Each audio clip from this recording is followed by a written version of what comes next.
The ex-prisoner thought no one wanted her, until a little girl whispered, "Can you be my mommy?" "I'm sorry, but we've decided to go with another candidate."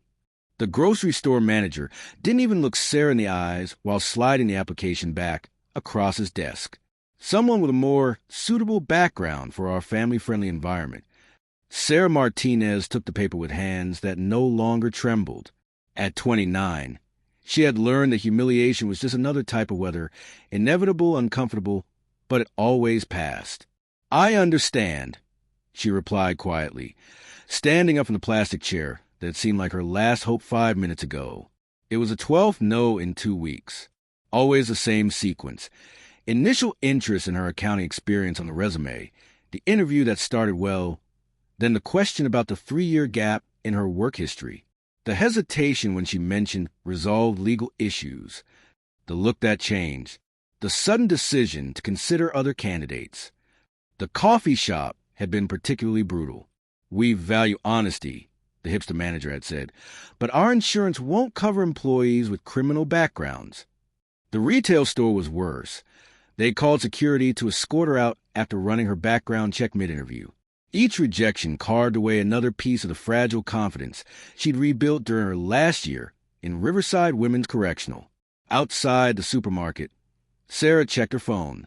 3 missed messages from the social worker, probably about the approaching custody hearing. $6 in her wallet. 28 days until the deadline to prove she had stable employment, or she'd lose any chance of seeing Emma again. Emma, her 4-year-old daughter who had grown up calling Grandma Mama because Sarah was absent, who drew families with 3 people and never included the mother, who asked when the lady who visits sometimes would go away forever. The last supervised visit had been torture, Emma politely accepting a hug from Sarah like she was a distant relative, then running to her grandmother's arms the moment visiting time ended. Sarah closed her eyes, remembering the day it all fell apart. Emma's leukemia diagnosis at 18 months. The medical bills that insurance wouldn't cover. David's life insurance running out. The desperate night when Sarah accessed the law firm's client accounts, telling herself it was borrowing, not stealing. She'd planned to pay it back once Emma's treatment was complete. Instead, Emma went into remission the same week Sarah was arrested for embezzlement. 3 years. 3 years of watching Emma grow up, through weekly phone calls that got shorter each time. 3 years of her mother-in-law poisoning Emma against her, subtle comments about mommy making bad choices, and why we can't count on some people. 3 years of Emma forgetting Sarah's voice, her face, the way she used to curl up in Sarah's lap for bedtime stories. "Excuse me, miss." A small voice interrupted her thoughts. Sarah looked down to find a little girl, maybe 5 years old, standing alone near the shopping carts. Her clothes were clean but worn, and she clutched a crumpled dollar bill in her tiny fist. Something about her eyes, too old, too watchful for a child, made Sarah's chest tighten. "Are you okay, sweetheart? Where's your mom?" Sarah asked, automatically scanning the area for a frantic parent. The girl tilted her head, studying Sarah's face with the intensity only children possess. "Are you sad? You look like my mom did before she went to heaven." Sarah's chest tightened. She crouched down to the child's eye level, recognizing something familiar in the girl's careful posture, the way Emma used to stand when she sensed adult tension. "I'm just having a tough day. What's your name?" "Lily. I'm supposed to buy milk, but I can't reach." She pointed toward the store entrance. "My uncle is in the car, but he says I'm old enough to do it myself." Something cold settled in Sarah's stomach. She glanced toward the parking lot, spotting a beat-up sedan with tinted windows. No adult should send a 5-year-old into a store alone with $1 for milk. "How about I help you with that milk, and we walk back together?" Inside the store, Lily chattered about school, her drawings, how she missed her mom.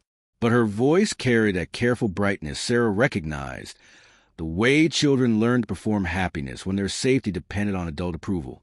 At the checkout, she fumbled with the dollar bill, coming up short by 43 cents.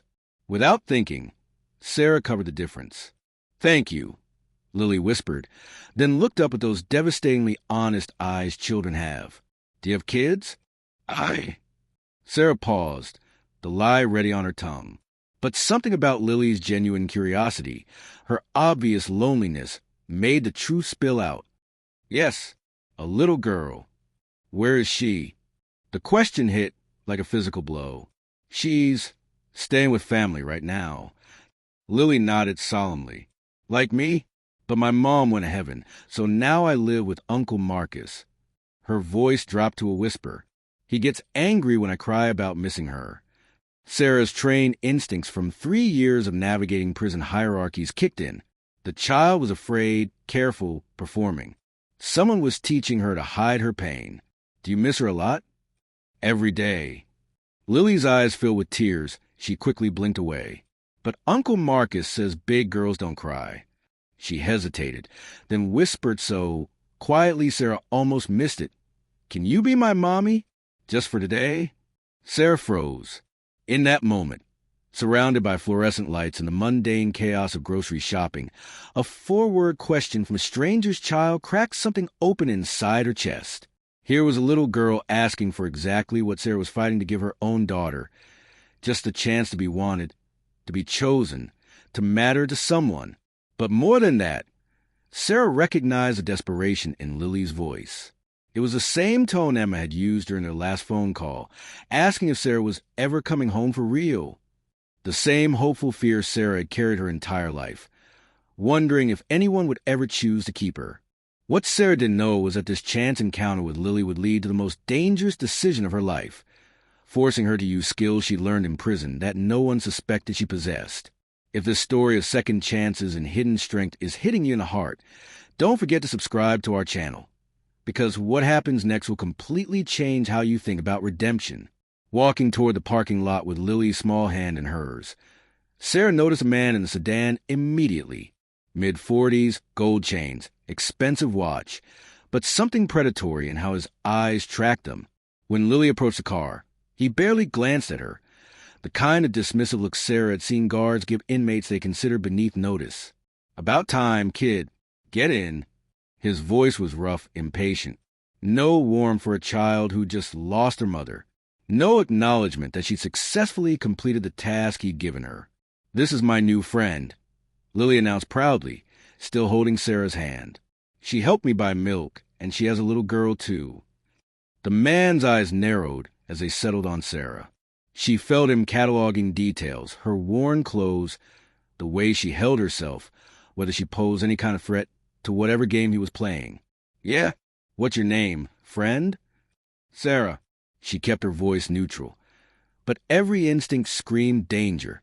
3 years in Riverside Women's Correctional had taught her to read people fast. This man looked at Lily like she was property, not family, like she was useful only as long as she served a purpose. Well, Sarah, thanks for the help. We're good here. He reached across to push open the passenger door, clearly dismissing her. But Sarah caught the way his jaw tightened when Lily lingered, still holding her hand. Uncle Marcus, can Sarah come have dinner with us? She doesn't have anywhere to go, and she bought me milk when I didn't have enough money. No. Marcus's tone was sharp enough to make Lily flinch, her small body immediately tensing a way that told Sarah this wasn't the first time she'd been snapped at. Get in the car. Now. Sarah saw the exact moment Lily's bright expression crumpled and reformed into careful obedience. The same transformation Sarah had witnessed in Emma during their last visits. The way children learn to swallow their disappointment and perform compliance when love felt conditional. Sarah squeezed Lily's hand gently before letting go. It's okay, sweetheart. Maybe I'll see you around. Can you come to the store again tomorrow? Lily whispered, climbing into the car. Uncle Marcus sends me for milk every day. Every day. A 5-year-old, sent alone into a grocery store with insufficient money, relying on strangers' kindness to complete basic errands. Sarah's stomach churned as Marcus started the engine, without bothering to check if Lily had her seatbelt on. As the sedan pulled away, Sarah caught Lily's face pressed against the rear window, small hand waving goodbye. The desperation in that gesture reminded her so painfully of Emma's face during their last supervised visit. The way her daughter had looked back through the social services office window, confused about why Mommy couldn't come home with her. Back at the halfway house, Sarah sat on her narrow bed staring at the rejection letter she'd received that morning from Children's Services. The words had been burned into her memory. Ms. Martinez, while we acknowledge your completion of required programs and your exemplary behavior during incarceration, your inability to secure stable employment raises serious concerns about your capacity to provide adequate care for a child with Emma's medical history. The letter went on to detail Emma's ongoing need for regular checkups, the importance of stability during her post-treatment recovery, the court's obligation to prioritize the child's best interests over the mother's desires. Each clinical phrase was a knife twist, reducing Sarah's 3 years of preparation, education, and desperate hope to a series of bureaucratic concerns. Her cellmate, Rosa, had been a hacker before her arrest for corporate espionage. Prison teaches you 2 things. Rosa used to say during their late-night conversations in the dark: how to be invisible when you need to survive, and how to see everything others miss when you need to fight. Rose had taught Sarah skills that went far beyond the accounting degree she'd been working on before her arrest. How to research people through digital footprints, how to trace financial records across multiple platforms, how to find information that others wanted buried. Knowledge is power, Rosa would whisper, and power is the only thing that protects people like us. Sarah opened her laptop, a donated machine from the prison's job training program, and typed Marcus Rivera into the search engine, adding Chicago and guardianship. Within an hour, she'd found what she was looking for, and it made her blood run cold. Marcus Rivera, Lily's maternal uncle, had applied for temporary custody 3 months ago after his sister's sudden death. The application painted him as a grieving brother stepping up to care for his orphan niece. But the more Sarah dug, the more wrong everything felt. Lily's mother, Carmen Rivera, hadn't died in the car accident Marcus had claimed. She'd been found dead in her apartment from a suspected overdose. But the case file showed inconsistencies that should have triggered a more thorough investigation. Marcus had been the one to find the body. He'd also been the beneficiary of a life insurance policy Carmen had taken out just 6 months before her death, right around the time she started asking friends about getting clean for good. Sarah's hands trembled as she scrolled through more documents, each one revealing another layer of wrongness. Marcus had a history, domestic violence charges that were mysteriously dropped, a previous DUI where the victim refused to testify, connections to people with serious criminal records. Yet somehow, he'd been awarded custody of a 5-year-old girl, without the kind of thorough background investigation that would have revealed these red flags. The system that wouldn't trust Sarah with her own daughter. Despite her clean prison record, her completion of every required program, her obvious love for Emma, had handed Lily over to a man whose history screamed danger. The irony was bitter enough to choke on. Her phone buzzed. A text from an unknown number. "Stop digging or you'll regret it." Sarah stared at the message, fear and rage warring in her chest. Someone was watching her research. Someone who had accessed her phone number, who knew she'd been investigating Marcus Rivera. Someone who didn't want the truth about Carmen Rivera's death discovered. The threat should have scared her into backing down. 6 months ago, it would have. But 3 years of surviving in an environment where showing weakness could get you killed had changed something fundamental in Sarah's core. They'd made a crucial mistake. They assumed Sarah was just another desperate ex-con trying to rebuild her life quietly, grateful for any scrap of normalcy society might throw her way. They had no idea that prison had forged her into something much more dangerous, a woman with nothing left to lose, skills they couldn't imagine, and the desperate fury of a mother who'd already lost everything once.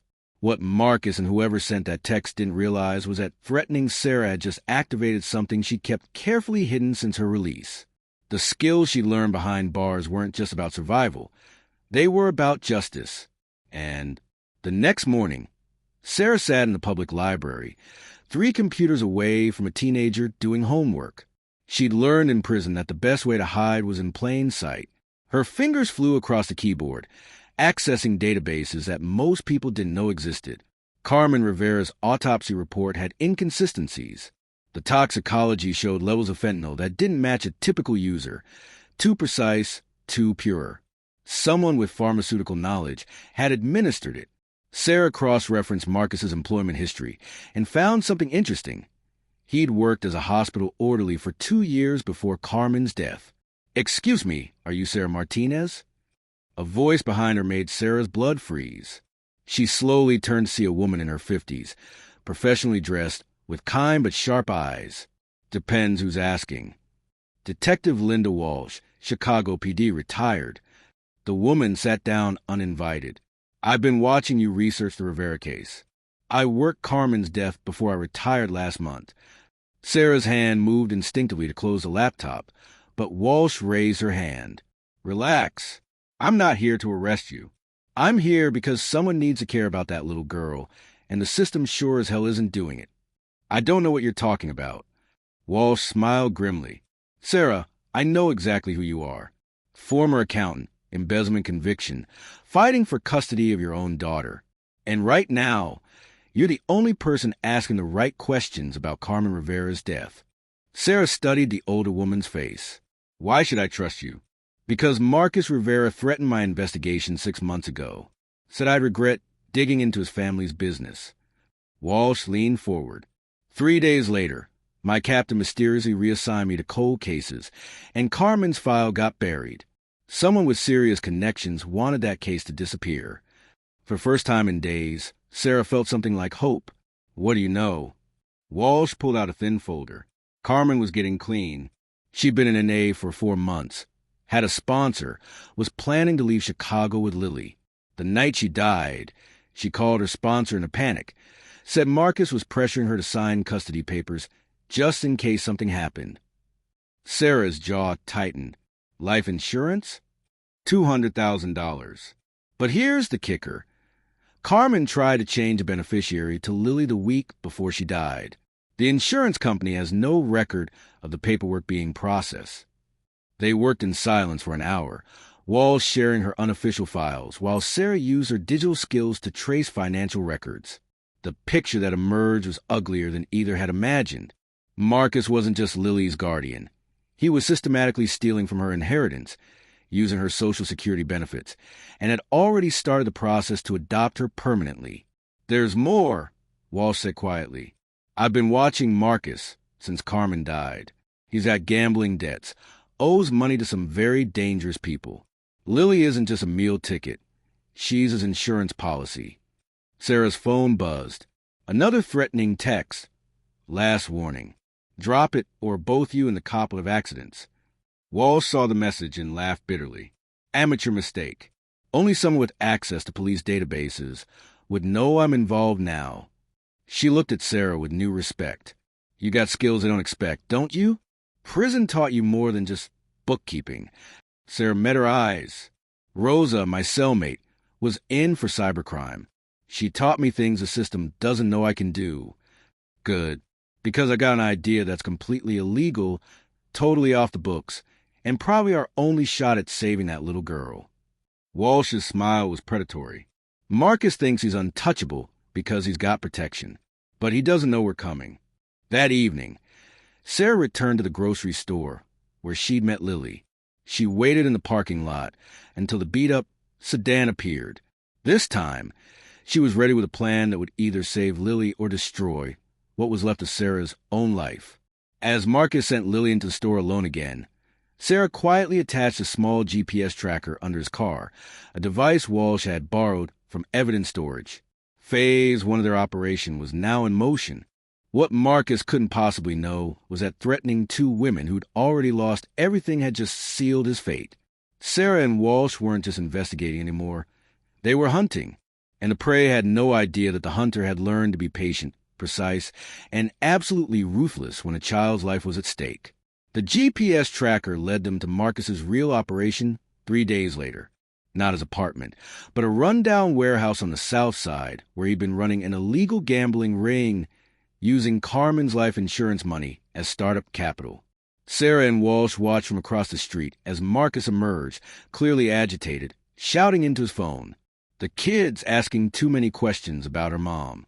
I need to move her soon, maybe to my cousin in Mexico, just until the adoption papers go through and I can access the trust fund." Sarah's blood turned to ice. He was planning to disappear with Lily. "Now," Walsh whispered into her radio. "Execute Phase 2. Across town, Sarah's prison contacts were simultaneously uploading everything they gathered to every news outlet, social media platform, and law enforcement database in the city. Carmen's real autopsy photos, Marcus's financial records showing the stolen insurance money, recordings of him disposing of problems, all leaked anonymously but traced back to undeniable sources. Marcus's phone started buzzing incessantly. Sarah watched his face go from annoyance to confusion to pure terror as he read message after message. The local news had just broken the story. Gambling ring operator suspected IN's sister's murder, child endangerment. Within minutes, police sirens wailed in the distance. But Sarah wasn't done. Her laptop connected to Marcus's car GPS showed he was speeding toward his apartment, where Lily was alone with a babysitter Marcus paid to ask no questions. Sarah had anticipated this. She'd already been inside the building. Marcus burst through his apartment door to find it empty except for a note. Lily is safe. The money is gone. Your gambling friends know where you live. Run. His bank account had been drained. Every penny of Carmen's insurance money donated anonymously to children's charities in Lily's name. His gambling debts, however, remained very much intact. The dangerous man he owed would be looking for him within hours. Sarah's phone rang. Marcus, sobbing, desperate. Where is she? Where's Lily? I need that money back. Those people will kill me. Lily is with people who actually care about her, Sarah said calmly. Carmen's an A sponsor, who's been approved as an emergency foster parent. The money you stole is helping kids who actually need it. You don't understand. I have debts. I'm dead without that money. You were dead the moment you decided to hurt a child for profit, Sarah replied. The only difference is now everyone knows what you are. Through her laptop, Sarah watched live news coverage of Marcus's warehouse being raided. The reporter was interviewing Detective Walsh, who had mysteriously been reassigned back to active duty after new evidence surfaced. This investigation reveals systemic failures in our child protective services, Walsh was saying. A grieving child was placed with a man who saw her as a commodity, not a family member. This little girl's mother died trying to protect her, and we failed to honor that sacrifice. Marcus's voice cracked over phone. Please, I'll disappear. I'll never bother Lily again. Just tell me where she is. You still don't get it, Sarah said, looking out her window at the halfway house where she'd spent months planning this moment. This was never about you. It was about making sure Lily gets a chance to be loved, to be safe, to grow up knowing her mother died protecting her, not abandoned by everyone who was supposed care. She hung up as police cars surrounded Marcus's building. The next morning, Sarah sat in a different social worker's office. This time, the woman across from her was smiling. Ms. Martinez, your role in exposing the Rivera case has demonstrated remarkable integrity and investigative ability. We'd like to discuss your custody petition for Emma. It seems you found your calling in child advocacy work. As sirens faded into the Chicago morning, and Marcus faced justice for crimes that had hidden in plain sight, Sarah realized that sometimes saving someone else was the first step to saving yourself. But the story wasn't over. There was still one little girl who needed to hear 4 words that would change everything. 6 months later, Sarah Martinez walked through the doors of the Illinois Department of Children and Family Services not as a desperate mother begging for her rights, but as their newest child protective investigator. The badge on her jacket read, Martinez, Specialized Crimes Unit, a division created specifically to investigate cases involving financial exploitation of vulnerable children. Her first case had been Marcus Rivera's conviction, life in prison without parole for first-degree murder, child endangerment, and financial crimes. The judge had called it one of the most calculated betrayals of trust this court has ever witnessed. Marcus's gambling associates had been less patient than the justice system. He'd requested protective custody within his first week behind bars. Mom, are you ready? Emma's voice brought Sarah back to present. Her 8-year-old daughter stood in the doorway of Sarah's new office, backpack slung over her shoulder, eyes bright with the confidence that came from knowing she was truly wanted, truly safe. Almost, sweetheart. One more file to close. Sarah smiled, remembering when Emma used to flinch away from her during those supervised visits. confused about why the stranger insisted she was Mommy.